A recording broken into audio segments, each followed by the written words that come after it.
नमस्कार, आप देख रहे हैं लक्ष्य यूट्यूब चैनल, जहां हम आपको अपने तैयारी के दौरान पढ़े हुए टॉपिक को आपसे डिस्कस करते हैं और उससे खुद की रिवीजन भी कर पाते हैं। Let's start. इस वीडियो में हम चंपकम दुरई राजन बनाम राज्य तमिलनाडु, जो कि 1951 का मामला था, उस पर चर्चा करने वाले हैं। यह भारतीय संविधान के अनुच्छेद 15 और अनुच्छेद 2 से जुड़ा एक ऐतिहासिक मामला था, जिसने आरक्षण बनाम मौलिक अधिकार की बहस को जन्म दिया।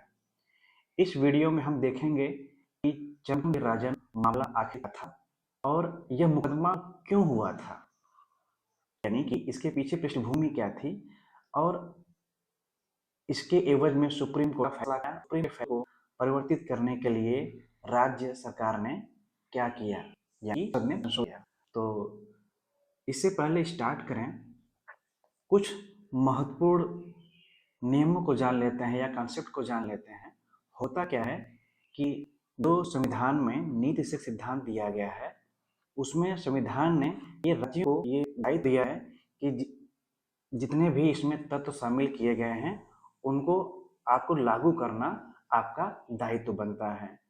तो होता क्या है कि इसको ध्यान में रखकर कोई संसद ने कोई विधि बनाती है, लेकिन होता क्या है, इस विधि के द्वारा नागरिकों के कभी कभी मौलिक अधिकारों का हनन होने लगता है।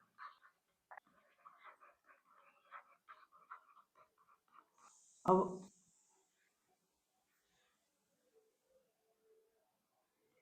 ये पहली बार मैं कर रहा हूँ ना, इसलिए अच्छे से नहीं पा रहा हूँ। मौलिक अधिकारों का हनन होता है। जब मौलिक अधिकारों का हनन होता है तो नागरिक ये अनुच्छेद 26 और अनुच्छेद 226 और ये 32 के तहत ये हाई कोर्ट और सुप्रीम कोर्ट पहुंच जाते हैं।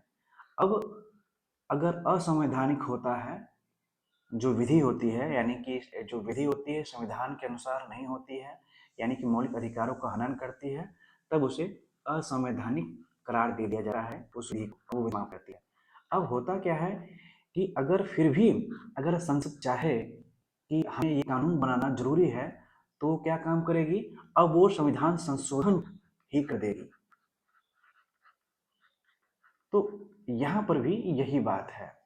अब ये चंपकम दुराई राजन बनाम मद्रास राज्य मामला क्या है, यह एक समानता और आरक्षण से संबंधित एक महत्वपूर्ण मामला था। समानता, जो कि आप जानते हैं, ये अनुच्छेद ये 14 से लेकर 18 के बीच में दिया गया है। और आरक्षण, ये आरक्षण ही आपको समझना था, ये आरक्षण ये दिया गया नहीं था। यहाँ बात क्या थी कि आरक्षण किस हिसाब से आया,